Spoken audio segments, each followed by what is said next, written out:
வேலுச்சா நகர் அதிகமாக தொழிலாளிகள் குடியிருக்கிற குடியிருப்பு பகுதி. 5000 பேர் 5000 பேர் 10,000 பேர் வந்தால் கடுமையான நெருக்கடி வந்துடும். 10,000 பேர் வெளியிலையும் போக முடியாது, உள்ளே வர முடியாது. இப்போ விஜய் கட்சி மாவட்ட செயலாளர் தான் அனுமதி கேட்டது. இப்போ அவர் கைது பண்ணல, கண்டிப்பாக கைது பண்ணியிருக்கணும். வழக்கு பதிவு பண்ணியிருக்கா, கைது பண்ண மாட்டாங்க. கரூரில் இப்படி ஒரு சம்பவம் நடந்துருச்சு. விஜயுடைய செயல்பாட்டை எப்படி பார்க்குறீங்க? அங்கேருந்து உடனடியாக அவர் சென்னைக்கு திரும்பிட்டாரு, வந்த பிறகு ஒரு இரங்கல் தெரிவிக்கிறாரு. இது நீங்கள் ஒரு பத்திரிக்கையாளராக நீங்கள் இதை எப்படி பார்க்குறீங்க? விஜய்க்கு அது 2 லட்சம் பேர் கூடுவாங்கன்னு அவரே சொல்லுவார். பிரச்சனையே அவர் இட்டாண்டு போகிறதாயா, இதுதான் அவர் பாலிசி. 50,000 பேர் கூடுவானான்னு அவர் பார்த்துருக்கணுமா இல்லையா? தண்ணி ஏற்பாடு எதுவும் செய்யலை, அங்கே வந்தவங்களுக்கு ஒதுங்குறதுக்கான சரியான சார் இடமே சரியில்லைங்கிற அப்புறம் நீங்கள் தண்ணிக்கு போயிட்டீங்க. இப்போ இவங்க என்ன பண்ணுவாங்கன்னா, கூட்டம் கூடுதுன்னு விஜய் வர வேண்டான்னு நிறுத்தி வச்சுருவாங்க. இது சினிமாக்காரன் பாலிடிக்ஸ். இப்படி எங்கே திருப்பினாலும் சாவுறான். அதை பற்றியெல்லாம் மனிதாபிமானமாக ஒரு சுட்டு கண்ணீர் கூட வடிப்பதில்லை இந்த தலைவர்கள்லாம். விஜய்கிட்ட போய் சொல்லக்கூடிய ஆள் ஒரே ஆள் புஷி தான். புஷியும் ஆதவ் அர்ஜுனா தான். 2 பேருக்குமே அரசியல் அரிச்சுவடியே தெரியாது. எந்த அசம்பாவிதம் நடக்காதா, இதை போய் ஆய்வு செஞ்சு பார்த்து வேண்டான்னு சொல்லியிருக்கணுமா இல்லையா? அப்போ உன்னுடைய ஐடி பேங்க் என்ன பண்ணுது, என்னையா பண்ணுது? இந்த கூட்டத்தினால இவ்வளோ பெரிய சம்பவம் நடந்துச்சு. அந்த பகுதிக்கு தன்னுடைய கட்சி ஆட்களை அனுப்பி நிவாரணப் பணிகள் செய்யுது, கொடிய அறக்கம்பத்தில் பறக்க விடுறது, இது கூட எதுவுமே பண்ணலைன்னா இவங்க என்ன அரசியல் பண்ணிக்கிட்டு? இல்லை சார், ஒன்றுமே தெரியாது சார். அந்த கூட்டத்துக்கு ஒன்றுமே தெரியாது. இப்போ கூட புஷி ஆனந்த் மேலே தான் வழக்கு பதிவு பண்ணியிருக்காங்க. விஜய் மேலே போட்டிருக்கணும், மாவட்ட செயலாளர் மேலே போட்டிருக்கு. விஜய் மீது நீங்கள் கடுமையான பிரிவில் எந்த அடிப்படை அரசியலே தெரியாது. நீ எப்படி முதலமைச்சர் நாற்காலி உன் தகுதியானவன இருக்க முடியும்? பிரச்சார கூட்டத்தில் 39 உயிர்கள் பறிபோயிருப்பது இந்தியாவை அதிர்ச்சிக்குள்ளாக்கி இருக்கிறது. இது தொடர்பாக பேசுவதற்கு மூத்த பத்திரிகையாளர் தமிழா பாண்டியன் நம்மோடு இணைகிறார். அவரை வரவேற்று நிகழ்ச்சிக்குள் செல்லலாம். சார் வணக்கம். வணக்கம் சார், இவ்வளவு பெரிய துயர சம்பவம், முதல்ல இதுக்கு யார் பொறுப்பேற்பது? நீங்கள் வேலுச்சா நகர் இந்த அதிகமாக தொழிலாளிகள் குடியிருக்கிற குடியிருப்பு பகுதி. தெருக்கள் கூட அகலமாக இல்லை, பெரிய கட்டடங்கள் இல்லை, எல்லாமே தொழிலாளர்கள் குடியிருக்கக்கூடிய ஒரு குடியிருப்பு பகுதி. அதிகபட்சம் 5000 பேர் இங்கே கூடலாம், அதிகபட்சம். இதை தாண்டினா இன்னொரு 5000 பேர் கூடலாம். 5000 பேர் 10,000 பேர் வந்தால் கடுமையான நெருக்கடி வந்துடும். 10,000 பேர் வெளியிலையும் போக முடியாது, உள்ளே வர முடியாது. இப்போ ஒரு கேள்வி கேட்கலாம், இங்கே தாங்க எடப்பாடி பேசிட்டு போனார்னு கேட்கலாம். இப்போது எடப்பாடியை பார்க்க வருகிற அதிமுக கூட்டத்துக்கும் விஜயை பார்க்க வந்த குழந்தை குட்டிகளோடு இறந்து போன கூட்டத்துக்கும் பெரிய வித்தியாசம் இருக்குது. அவன் தள்ளுமுள்ளெல்லாம் பண்ண மாட்டான், தூரமானு பேச்சை கேட்பான். பேச்சை கேட்பான். பொதுவாக அரசியல் கட்சி தொண்டர்கள் அப்படி தான் இருக்கிறாங்க. ஆமாம். ஆனால் இந்த கூட்டம் விஜயை நேரில் பார்க்குற கூட்டம். இப்போ விஜய் கட்சி மாவட்ட செயலாளர் தான் அனுமதி கேட்டது. இப்போ அவர் கைது பண்ணல, கண்டிப்பாக கைது பண்ணியிருக்கணும். வழக்கு பதிவு பண்ணியிருக்கா, கைது பண்ண மாட்டாங்க. ஏன்னா விஜயை டைட் பண்ணிங்கன்னா விஜய் உங்களை டைட் பண்ணுவார். சார், இப்போது இந்த கரூரில் இப்படி ஒரு சம்பவம் நடந்துருச்சு. விஜயுடைய செயல்பாட்டை எப்படி பார்க்குறீங்க? அங்கேருந்து உடனடியாக அவர் சென்னைக்கு திரும்பிட்டாரு, வந்த பிறகு ஒரு இரங்கல் தெரிவிக்கிறாரு. இது நீங்கள் ஒரு பத்திரிக்கையாளராக நீங்கள் இதை எப்படி பார்க்குறீங்க? அவர் எப்படி அணுகியிருக்கணும்? இது அதாவது இப்போ இந்த வேலுச்சாமிபுரத்துக்கு ஆய்வு செய்வதற்கு ஒருத்தர் வந்திருக்கார், புஷி ஆனந்த் வந்திருக்கார். விஜய்க்கு அது 2 லட்சம் பேர் கூடுவாங்கன்னு அவரே சொல்லுவார்.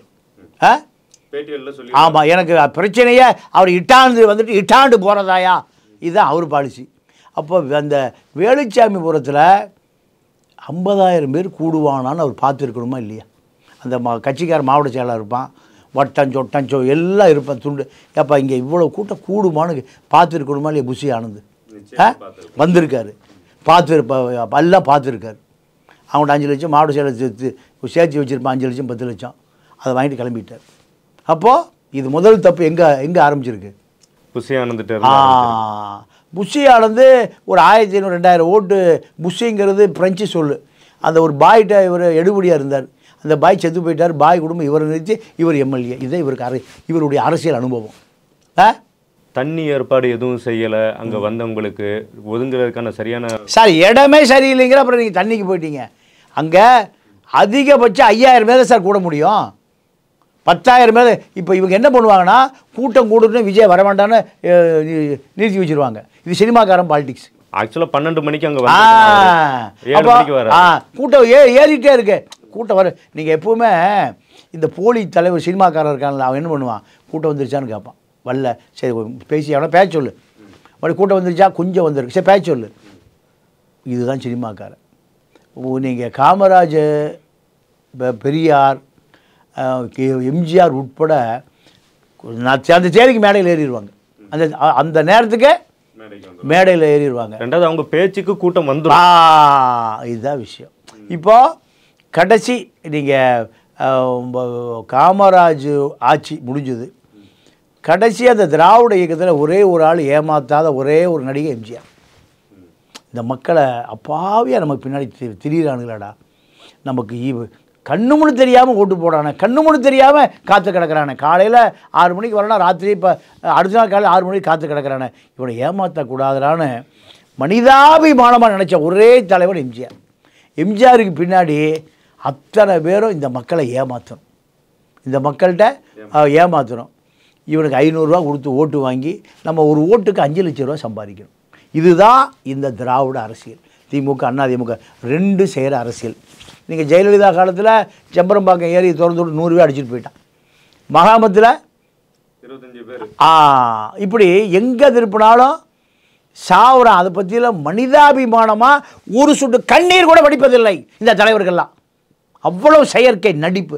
முத்துக்குமார் செத்து கிடக்கிறா, அவ்வளோ தலைவன் வந்தான். நான் அங்கே இருந்தேன். மேக்கப்புக்கு போட்டு குளித்து சட்டை போட்டு வெள்ளை வெட்டி வெள்ளை சட்டை புது செருப்பு ரோஸ் பவுடர் மின்னுது, செத்து கிடக்கிறான் முத்துக்குமார். எதுக்கு செத்தான்? ஈழ பிரச்சனைக்காக செத்து கிடக்கிற பொழுது நான் பல தலைவர்களை பக்கத்தில் இருந்தே பார்த்தேன். ஃபுல் மேக்கப்பில், ஃபுல் சென்ட்டில். இதுதான் தலைவர்கள். தமிழ்நாட்டு அரசியல் இப்படி தாங்க இருக்குது. அப்போது நீங்கள் ஒரு 20,000 பேர் 30,000 பேர் கூடுறான்னா புஷி ஆனது என்ன பண்ணி இருக்கணும், இதை தவிர்த்துருக்கணும். தவிர்த்துட்டு எங்களுக்கு மதுரை பைபாஸ் ரோடு கூட இல்லை, கூட்டமே இல்லை, அதை பற்றிலாம் இவர்களுக்கு ஏற்கனவே காலதாமதமாக தான் கிளம்புறாரு. அவர் 8:45 அங்கே இருக்கணும், இங்கேருந்து 8:45 தான் கிளம்புறாரு. அப்போ தவிர்த்துருக்கலாம். அப்போ சாவை பற்றி இவர்களுக்கு கவலையே இல்லை. இப்போ இந்த அறிக்கை கூட விஜய்க்கு என்ன நடந்ததுன்னு தெரியல. எப்போ தூங்கினார், எப்போ 6 மணி டைம் ஆச்சுன்னு தெரியல. யாரோ ஒருவர் அறிக்கை எழுதி மீடியாவுக்கு வந்துரு வரைக்கும் பார்த்தீங்களா? ஆமாம், ஃப்ளைட்டில் கிளம்பி இங்கே வந்து இறங்கணுன்னு வந்துருச்சு 4 வரியில். இது இந்த ரிப்போர்ட்டு நீங்கள் எல்லா தலைவர்களுக்கும் ஒரு பத்திரிக்கையாளர் 1 லட்ச ரூபா சம்பளம் கொடுத்து வச்சுருக்கான் அறிக்கைக்காக. ஆளுங்கட்சி கொடுத்தா இவன் எதிர்கட்சி கொடுத்துருவான். எதுக்கு? அப்போ அந்த தலைவரை நம்மளுக்கு அறிக்கை வந்திருக்கா, இதுதான் இது ரிட்டையர்டான நிருபர் பூரா இருக்கான்ல, அவன் பூரா இதுதான் வேலை. இதயம் நொறுங்கி போய் இருக்கு. அவ்வளோ அவர் விஜய்க்கு அது என்ன நடந்ததுன்னு தெரியாது. இதனுடைய விளைவு தான் இந்த 39 உயிர். விஜயை பொறுத்த வரைக்கும் என்ன நடக்குதுன்னே தெரியல. விஜய்கிட்ட போய் சொல்லக்கூடிய ஆள் ஒரே ஆள் புஷி தான். புஷியும் ஆதவ் அர்ஜுனா தான். 2 பேருக்குமே அரசியல் அரிச்சுவடியே தெரியாது. நீங்கள் அந்த இடம் வெளிச்சாமிபுரத்தில் ஒரு 30,000-40,000 பேர் கூட முடியுமா? எந்த அசம்பாதம் நடக்காதா? இதை போய் ஆய்வு செஞ்சு பார்த்து வேண்டான்னு சொல்லியிருக்கணுமா இல்லையா? அப்போ உன்னுடைய ஐடி பேங்க் என்ன பண்ணுது, என்னையா பண்ணுது? ஐடி கேட்டிருக்கோம், மாற்று இடம் கேட்டிருக்கோம், நம்மளை பார்க்க வரவங்களுடைய பாதுகாப்பை உறுதி பண்ண, அதெல்லாம் தேவையில்லை. இப்போவே விஜய் கட்சியில் அவர் முதலமைச்சர், அவர் ஒருத்தர் உள்துறை அமைச்சர், ஒருத்தர் பிடபிள்யூ, எங்கெங்கே ஆறு இருக்குது, எங்கே குளம் இருக்குது, எங்கே திருடலாம், வெட்டாமல் எப்படி எடுக்கலாம், இப்படி ஓடிட்டு. இப்போ நேற்று 3 நிமிஷம் தான் பேசியிருக்கு. ஆமாம், மேலே ஏறி. அப்போ ஆதவ் அர்ஜுனா வந்து சொல்கிறாரு, ஒரு குழந்தைய காணோம், அக்ஷிதான்னு பேர் அப்படின்னு சொல்கிறாரு. அப்போ கூட தம்பிகளை கண்டுபிடிச்சி கொடுத்துருங்க அப்படின்னு சொல்லிட்டு கிளம்பிட்டாப்புல. அவ்வளோதான் சார். இதுதாங்க சமூக கடமை. அவருக்கு தெரிந்த சமூக கடமை, அவ்வளோதான். நீங்கள் கத்தி படத்தில் கொக்கோ கோலாவை எதுக்கணும்னு நடிக்கிறாரு. அதுக்கு முந்தி கொக்கோ கோலோட 5 கோடி விளம்பரத்துக்கு காசை வாங்கிட்டு கொக்கோ கோலா குடிக்கிட்டு போயிட்டார். இதுதான் இவரை தேடி இந்த மக்கள் பூரா போகிறான். அதுதான் பாவமாக இருக்குது. இந்த மக்கள் பூரா திமுக மேலே அதிருப்தி. நான் விசாரித்தேன், ரசிகர் மன்றத்தை தாண்டி திமுக அண்ணா திமுக மீது வெறுப்பு இருக்கிறவன் ஒரு வாய்ப்பு கொடுக்கலாமா? எவன் ஒருத்தர் வர்றான், ஒரு சினிமாக்காரன், ஒரு சினிமாக்காரன் வர்றான், இவனுக்கு ஒரு வாய்ப்பு. அரசியல் இப்படி போயிடுச்சு. எங்கே பண்ணுவான்னு நம்புறாங்க. கோடம்பாக்கத்துக்கு போயிடுச்சு அரசியல். கோடம்பாக்கத்துலேருந்து வெளியே எடுத்துகிட்டு வந்திருக்கணும். எங்கே பாலநிலத்துக்கு கொண்டு வந்திருக்கணும், கம்யூனிஸ்ட் அரசியல் கொண்டு வந்திருக்கணும், அது இல்லை. பெரியாதரால் கொண்டு வந்திருக்கணும், இல்லை. தமிழ் தேசியம் போயிருக்கணும், இல்லை. சீமானை நம்பி 40 லட்சம் பேர் வந்தான். படுக்க பாய் இல்லாமல் சாராய கடையில் படுத்து கிடந்த அந்த சைமனை நம்பி எவ்வளோ பேர் வந்தான்? 40 லட்சம். திமுக அதிமுக பிடிக்காத வந்தான். சீமானை யாருன்னு தெரியாது போன மாதம் வரைக்கும். சீமா பையனை அமெரிக்காவில் படிக்க வைக்கிறான், மற்றவனெல்லாம் மாடு மேய்க்க சொல்கிறான். மாடு மேய்கிட போய் அரசு சம்பளம் உங்களுக்குலாம் தன்னுடைய பையன் எங்கே இருக்கான்? அமெரிக்காவில் படிக்கிறான். அந்த விஜயலட்சுமி சொல்கிற தேன்மொழி, யாழ்மதி, அப்பா அம்மா 2 பேரும் 100 கோடி ரூபாய் செலவு பண்ணி அமெரிக்கனில் க்ரீன் கார்டு வாங்கி கொடுத்துருக்கார் சீமா. சீமானுடைய கள்ளக்காதலியான அந்த யாழ்மதி, தேன்மொழி ஃப்ரான்ஸில் லார்ட் செப்பலுங்கிற ஏரியாவில் 100 கோடி ரூபாய் பெருமானம் உள்ள டிபார்ட்மெண்ட் ஸ்டோர் வச்சுருக்கா. எல்லாம் திரள் நிதி தான். அவளுக்கு ஒரு கள்ளக்காதல மோகன் ஒருத்தன். இப்படி கேவலம், இந்த கேவலம்லாம் பார்த்த பிறகு அப்படி எங்கே போயிட்டானுங்க? பிரிஞ்சு அப்படியே யார் நமக்கு வந்து வெளியில் யார் கொடுப்பான்னு தேடுறாங்க. இதுதான் கூட்டம். அப்போ எடப்பாடிகிட்ட வேலுமணி, தங்கமணி, வீரமணி எல்லாம் 1 லட்சம் கோடி திருடி வச்சுருக்கான். எல்லாம் மக்கள் பார்க்குறான். 1 லட்சம் கோடி அந்த மக்கள் வரை அப்படியே திருடி வச்சிருவன எப்படி தலைவனாக ஏற்றுக்குவான்? இவங்களும் மனுவில் 10,000 பேர் தான் வருவாங்க அப்படின்னு எதிர்பார்க்குறோம் அப்படின்னு கொடுத்துருக்காங்களே. நீங்கள் சொன்ன மாதிரி புசி ஆனந்துக்கும் அதை பற்றின பெரிய அறிவு இல்லை சார். அதெல்லாம் யோசிக்கிறக்கே நேரம் இல்லை சார். அந்த மாவட்ட செயலாளர் அப்போ எவ்வளோ வசூல் பண்ணி வச்சுருக்கிறேன்? 10 லட்சம் கொடு ஏதோ கொடுத்து பர்மிஷன் வாங்க போ பார்த்துக்குவோம். இவர்களுக்கு நீங்கள் அங்கே ஒரு 30,000-40,000 பேர் வருவான். செயற்கையாகவே நீங்கள் நேரத்தை ஒரு பெரிய கூட்டம் செய்யாது. சினிமாக்காரன் கூட அப்படி தான் இருப்பான். அக்மாருக்கு சினிமாக்காரனுங்க உண்மையே இருக்காது, எல்லாம் போலியாக இருக்கும். நேற்று அங்கே உள்ள ஒரு செய்தியாளர்கிட்ட விசாரிக்கிறப்ப சொல்கிறார் சார், விஜய் வர்றது வரைக்கும் அங்கே ஒரு கூட்டம் இருந்துக்கிட்டே இருந்துச்சு, அப்போ வரைக்கும் பிரச்சனை இல்லை. ஆனால் விஜய் அந்த வாகனத்தை பின்தொடர்ந்து வந்து ஒரு 5,000 பேர் உள்ளே வந்து சேர்ந்த உடனே நிற்கிறதுக்கே முடியாமல் அந்த இடம் அப்படி ஆயிடுச்சு. அதனால தான் விஜயும் பேசிகிட்டு இருக்கும்போதே அங்கே இருக்கிற நிலவரம் தெரிய வந்தோடனே கிளம்பிடுறாரு உடனே அப்படின்னு சொல்கிறார். இல்லை இதெல்லாம் நீங்கள் அவரோட ஐடி விங் இருக்கா இல்லையா?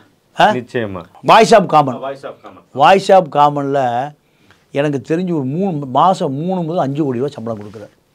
எல்லா ஆங்கரையும் அங்கே பிடிச்சி கொடுத்து அங்கே வச்சு. இப்போ அரசியல் பகுப்பாளர் வேறு இருக்கிறாங்க. யார்? அரசியல் வியூக வகுப்பாளர். ஆமாம். இப்போ இந்த கும்பலுக்கு இவ்வளோ செலவு பண்ணுறாங்கல்ல, அப்போ அங்கே எவ்வளோ கூட்டம் வரும், அந்த இடம் சரியா ஒரு சர்வே பண்ணியிருக்கணுமா இல்லையா? அதை பற்றிலாம் இல்லை. அந்த அறிவு கள்ளலாற்றி மார்ட்டினுக்கு அந்த அறிவே இல்லை. அதை பற்றி 1% தெரியாது. முசி ஆனந்தே முதலமைச்சர் ஆயிடுச்சு, 5 லட்சம் கோடி நமக்கு சேஃப்டி ஆயிடுச்சு, 1 லட்சம் கோடி சேஃப்டி ஆயிடுச்சு. இந்த இவனை இதை தாண்டி எதுவுமே தெரியாதுங்க. மார்க்ஸு, ஏங்கல்ஸு, தமிழ் தேசியம், நக்சல் பாரிசம், இல்லை அண்ணா பெரியாரிசம், ஏதாவது தெரியுமான்னு கேளுங்க. இட்டாண்டு போகிறது. சரி, இப்போது தாவேக்கால இந்த கூட்டத்தினால இவ்வளோ பெரிய சம்பவம் நடந்துச்சு. ஒரு இரங்கல் தெரிவிக்கிறது, அந்த பகுதிக்கு தன்னுடைய கட்சி ஆட்களை அனுப்பி நிவாரண பணிகள் செய்யுது, கொடிக்கம்பத்தை அரக்கம்பத்தில் பறக்க விடுறது, இது கூட எதுவுமே பண்ணலைன்னா இவங்க என்ன அரசியல் பண்ணிக்கிட்டு இருக்காங்க? இல்லை சார், ஒன்றுமே தெரியாது சார். அந்த கூட்டத்துக்கு ஒன்றுமே தெரியாது. ஒரு இயற்கையான ஒரு கூட்டம் இருக்குது. திமுக அதிமுகவை பிடிக்காத ஒரு கூட்டம் இருக்குது. அந்த கூட்டம் பூரா விஜய்கிட்ட போகுது. இளைஞர் கூட்டம் கூட நான் நினச்சேன். அதை தாண்டி நீங்கள் நடுநிலையாளர்களும் இப்போ விஜய ஏதாவது செய்ய இவன் வேண்டாயா. இப்போ இந்த கரூர் சம்பவம் எந்த மாதிரியான தாக்கத்தை தாவேக்கால ஏற்படுத்தும்? இனிமேலாவது மக்கள் திருந்துவாங்களா? இந்த மாதிரி போய் நிற்கிற வாய்ப்பே இல்லை. நீங்கள் உதாரணத்துக்கு ஜெயலலிதா அந்த ஊழல் பண்ணி லஞ்சம் வாங்கி ப்ரெசன்டேயில் காசு வாங்கி அந்த பொம்பளை ஜெயிலுக்கு போகிறா. பள்ளி மாணவிகள், கல்லூரி மாணவிகள், வேளாண்மை கல்லூரி மாணவிகள் கோகிலவாணி கொளுத்துறானா இல்லையா? அப்போ அவனுக்கு அரசியல் தெரியுமா? தலைமை உள்ளே போயிட்டா 4 பேரை கொல்லணுமியா, 4 பேரை போட்டு தள்ளு, 4 பஸ்ஸை கொளுத்து. இதுதான் அரசியல். அந்த கட்சி ஆட்சிக்கு வருதா இல்லையா? தொடர்ந்து செம்பரம்பாக்கத்தில் எத்தனை பேர் செத்தான்? செம்பரம்பாக்கம் ஏரி நிறைஞ்சிட்டே இருக்குது. திறந்து விடுறதா என்ன பண்ணுறது சிட்டிக்குள்ளே? அது சிஎம்ஐ கேட்டு சொல்லுங்கன்னு பிடபிள்யூ செக்ரட்டரி வரைக்கும் பேசுகிறான். யாரும் பதில் சொல்ல முடியல. சிஎம் கேட்டு சொல்கிறேன். ஆனால் உடைய போகுது. அங்கே இருக்கிற செக்யூரிட்டி என்ன பண்ணா? அவனை திறந்து விட்டான். 100 பேர் செத்து போயிட்டான். இதுக்கு ஜெயலலிதா தானே காரணம்.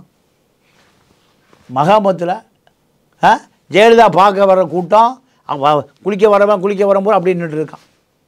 செவுரு விழுந்து விழுந்த 4 பேர் செத்தான். அப்போ இந்த கூட்டம் தான். இந்த கூட்டத்துக்கு அரசியலே போய் சேரல. அரசியல் போய் சேராமல் அப்பமே தெரியாத அண்ணாதுரை பார்த்து கொண்டார். பெரியாருடைய அரசியலை மறுபரிசீலனை செய்தார். தம்பி வா, தங்க முகத்தை காமி. இப்போ தான் தங்க முகம்தான். எம்ஜிஆர் செஞ்ச பாவம் திமுகவை ஆட்சிக்கு கொண்டு வந்தது. அந்த பாவத்தை கழுவி அவரே ஆட்சிக்கு கொண்டார். அவர் ஆட்சிக்கு வந்து நீங்கள் ஏமாற்றவோ திருடவோ கொள்ளையடிக்கவோ அந்த செய்யவே இல்லை. அவர் செத்து போயிட்டார். அதற்கு பிறகு அரசியலே இல்லை தமிழ்நாட்டில். அரசியலே இல்லை. 500 ரூபா கொடுத்தா ஓட்டு போடுவான், 500 ரூபா கொடுத்தா கூட்டம் சேர்ந்துருவான், காக்கா பிரியாணி கோட்டரை கொடுத்தா ஓட்டு போடுவான். ஜெயலலிதா எப்போ வரும் அந்த அம்மா? அவுட்டரில் தான் கூட்டம் போடும். ஹெலிகாப்டரில் வரும், ஹெலிபேடில் வரும். வயசான கெட்ட கூலி வேலைக்கு போகிற பொம்பளை ஆம்பளை எல்லாம் வேகாத வெயிலில் வேனில் கூட்டிகிட்டு போவான். எதுக்கு? 500 ரூபா காக்கா பிரியாணி கோட்டரை கூட்டிகிட்டு போவான். கூட்டம் முடிஞ்ச பிறகு நீங்கள் பல இடங்களில் பார்த்துருக்கேன். வேகாத வெயிலில் ஒரு சேர் எடுத்து தலைக்கு பிடிச்சி உட்காந்துருப்பான். பார்த்துருக்கீங்களா? ஒருவேளை அதை அறுவடை பண்ணுறதுக்கு தான் சேலத்தில் நடக்க இருந்த இந்த பிரச்சார கூட்டத்தை கரூருக்கு மாற்றுறாரா? முப்பெரும் விழா இப்போ தான் நடந்து முடிஞ்சிருக்குது, நம்ம கரூருக்கு போவோம், நம்மளுடைய அந்த வெயிட்டேஜை காமிப்போம் அப்படின்னு சொல்லி விஜய் முடிவெடுத்தார். அதுதான் விஜயை முடிவெடுப்பதை விட இது முடிவு செய்யக்கூடிய ஆள் யாருன்னு கேட்டிங்கன்னா ஜோசியர் கடலூர் சந்திரசேகர். சந்திரசேகரை இயக்குவது புஷி ஆனந்த். கடலூரில் அவர் போட்டியிட போறாருன்னு வேற சொல்கிறார். ஆமாம் அவர் குறித்து கொடுக்குறதா. சரி, இவங்கெல்லாம் விஜயை ஒரு தலைவனாக பார்க்குறாங்களா இல்லை ஒரு திரை பிரபலமாக பார்க்குறாங்களா? தலைவனாக பார்க்குறாங்க. நடிகனாக பார்ப்பது தாண்டி இப்போ அவர் நடிகனாக இருந்து இப்போ தலைவனாகிட்டார். இவர் தான் நம்மளை ரட்சகன் நினைக்கலாம். அங்கே வந்த கூட்டம் பூரா தங்களை காக்க வந்த ரட்சகனை இவர் தான் நினைக்கலாம். இது யாருடைய பலவீனம்? இந்த திராவிட இயக்கங்களுடைய பலவீனம். விஜயோட அடுத்த கட்ட நடவடிக்கை எப்படி இருக்கும்? மறுபடியும் இதே மாதிரி கூட்டத்தை நோக்கி போவாரா? நீங்கள் அறிவு இருந்தால் நீங்கள் ஐடி விங்குக்கு உண்மையாகவே இந்த கூட்டத்தை பற்றி பொது அறிவை பற்றி இருந்தால் இந்த கூட்டம் வேண்டாங்க. இது கண்டிப்பாக உயிரிழப்பு ஏற்படும். கூட்டம் கண்டிப்பாக வரும். மேலும் மேலும் கூட்டம் நெருக்கிட்டே வரும். அழுத்தம் நடந்துகிட்டே இருக்கும். இந்த கூட்டத்தில் 10,000 பேருக்கு மேலே வந்தால் உள்ளேயும் போக முடியாது, வெளியும் போக முடியாது. கண்டிப்பாக இட நெரிசல் வரும். இது ரெண்டாவது, அது செருப்பு வீசியிருக்காங்க, லத்தி சார்ஜ் நடந்திருக்கு. அப்போது கட்டுப்பாட்டை மீறி போயிடுச்சு. ஏற்கனவே சில பேர் தொடர்ந்து வந்து இந்த விஷயத்த சொல்லிட்டு வராங்க. இவர் கூட்டத்தை பார்த்துட்டு அசம்பாவிதம் நிகழக்கூடும், அதனால் ரொம்ப எச்சரிக்கையாக இருக்கணும் அப்படின்னு சொல்லியிருக்காங்க. அதை மீறி நேற்று நடந்திருக்கு. ஒரு தியேட்டரில் 1000 பேர் போனால அந்த தியேட்டர் லைசன்ஸு கலெக்டர் வந்து பார்ப்பார். ஏன்னா 1000 பேர் டக்குன்னு வெளியேற முடியுமா? 1000 பேருக்கே கலெக்டர் வர்றாரு ஸ்பாட்டுக்கு. இங்கே 20,000 பேர் 30,000 பேர் கூடுகிற இடத்துல எத்தனை ஆய்வு பண்ணியிருக்கணும்? ஏன்னா முதலமைச்சர் அலுவலகம் தான் இதை மானிட்டர் பண்ணணும். ஐஜி கூப்பிட்டு அந்த இடம் பர்மிஷன் கொடுக்காதீங்கப்பா, இந்த கூட்டத்தை கட்டுப்படுத்த முடியாது. எல்லாம் பார்பேரியன்ஸ். குழந்தைய கூட்டிகிட்டு வந்து விஜய் பார்க்குறதுக்கு காலையில் சாயங்காலம் வரைக்கும் இருக்கான். அந்த குழந்தை சாக போகுது. இல்லை, கட்டுப்படுத்தினாலும் ஒரு விமர்சனம் வைக்கிறாங்களே. ஏங்க சட்டத்தை போட்டு நீங்கள் நடைமுறைப்படுத்தி என்னங்க இப்படி போட்டு எங்களுக்கு சட்டம் போடுறீங்க? அப்போ எஸ்பிக்கு என்ன வேலை, டிஐஜிக்கு என்ன வேலை, ஐஜிக்கு என்ன வேலை? மக்களை பாதுகாப்பாக தானேங்க வேலை. விஜய் அரசியல் பண்ணுறக்கா இந்த நாடு இருக்குது? புஷி ஆனந்த் அரசியல் பண்ணுறக்கா இந்த நாடு இருக்குது? மக்களை பாதுகாக்க வேண்டிய யாருடைய கடமை? கட்டுப்பாடு போடுறீங்களான்னா கட்டுப்பாடு போடுறதான அரசுடைய வேலை. மக்களை காப்பாற்றுவதான மக்களுடைய வேலை. என்ன எழுதி வச்சுருக்கீங்க போலீஸ் ஸ்டேஷனில்? காவல். யாருக்கு காவல்? புஷி ஆனந்த் காவலா, விஜய்க்கு காவலா? அப்பா மக்களுக்கு காவலியா? அப்போது விஜய் அடுத்து என்ன பண்ணணும்னு நீங்கள் சொல்லுங்கள். ஒரு மூத்த பத்திரிகையாளராக விஜய் இந்த விவகாரத்துக்கு பிறகு இனிமேல் எப்படி செயல்படணும்னு சொல்லவர். எங்கே கூட்டம் போட்டாலும் ஊருக்கு ஒதுக்கு போகிறோமா கூட்டம் போடட்டும். நீங்கள் எல்லா மாநாட்டிலையும் பார்த்தீங்க, மாநாடுன்னு சொல்கிறது பொதுக்கூட்டத்தில் பந்தலே போடுறது இல்லையே. வெயிலில் தான் அப்போ இந்த அடிப்படை விஷயம் இவர் கேரவனால தான் என்ன டபுள், அதாவது 50 டன் ஏசியில் தான் இருப்பார். அப்போது இதை பல பத்திரிகை எழுதிட்டான். இதை யார் சொல்லணும்? புஷி ஆனந்தும் ஆதவரிச்சு அதெல்லாம் சொல்கிற அளவுக்கு அவர்களுக்கும் தேவையில்லை. இந்த காட்டுப்பையை வந்து கூடுறானே, காட்டு முராண்டி பையை வந்து கூடுறானே, தண்ணி கிடைக்கலாம் டாய்லெட் தண்ணி எடுத்து குடிச்சிட்டு போகிறானே. அப்போது இந்த கூட்டம் நமக்கு எப்போ இருந்தாலும் வரும். பந்தல் போலினாலும் வரும், இவனை என்ன பண்ணாலும் வரும். இப்படி மனநிலைக்கு யார் வந்துட்டான்? விஜயும் சுற்றி இருக்கிற ஆமாம் எல்லாம் நீங்கள் அதான் பெரிய கார்ப்பரேட் முதலாளிங்க யார் விஜய் மார்ட்டின் மருமகன் ஆதவர்ஜுனா மனிதர்களை பற்றியே தெரியாது. கள்ளலாட்டி வாங்கிட்டு பல குடும்பம் செத்து அழிஞ்சான். ஜெயலலிதா தான் அந்த கள்ளலாட்டியை ஒழிச்சுது. கூலி வேலைக்கு போகிறவன், கட்டட வேலைக்கு போகிறவன், ரிக்ஷா ஓட்டுறவன் ஒரே நாளில் கோடீஸ்வரன் ஆகலான்னு என்ன பண்ணுவான்? அப்படியே வாங்கி லாட்டரியை எடுப்பான். விஜய திமுக வழக்கே போடலையே. இது வரைக்கும் நடந்த எந்த பிரச்சனையிலையும் விஜய் மீது வழக்கே பதிவு செய்யலை. ஏன்? எப்போ எங்களை தொடர்ந்து அடிச்சிடாத, பட்டுப்படாமல் பேசு, நாங்களும் பட்டுப்படாமல் உனக்கு பாதுகாக்கிறோம். இப்போ கூட புஷி ஆனந்த் மேலே தான் வழக்கு பதிவு பண்ணியிருக்காங்க.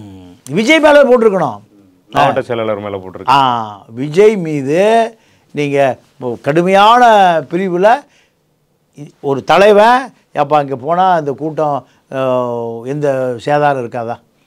இதை தலைவன் தான் பார்க்கணும். அப்போ எம்ஜிஆர் தான் சிந்திச்சார், காமராஜ் தான் சிந்திச்சார், எத்தனையோ கட்சிக்காரர் தான், பெரியார் தான் சிந்திச்சார். அப்போ அந்த தகுதி உனக்கு இல்லைன்னா நீ தலைவனுக்கு தகுதியே இல்லை. நீ ஒரு ஏமாற்றக்கார, நீ ஒரு மோசடிக்கார, இந்த உயிருக்கு நீ தான் பொறுப்பு. எந்த அடிப்படை அரசியலே தெரியாத நீ எப்படி முதலமைச்சர் நாற்காலி உன் தகுதியானவனா இருக்க முடியும்? மக்களும் அதை புரிஞ்சுக்கிடணும். மக்களுக்கு அரசியலே தெரியல, பாவமாக இருக்கான். குழந்தைய கூட்டிகிட்டு போய் 12 மணி நேரம் பசியாக பட்டினியாக அங்கேருந்து செத்து போயிட்டான்னா அவனை என்ன நினைக்கிறது? அனைத்து கேள்விகளுக்கும் பொறுமையாக ரொம்பவும் திடகாத்திரமாக பதில் சொன்னீங்க. நன்றி. நன்றி, வணக்கம்.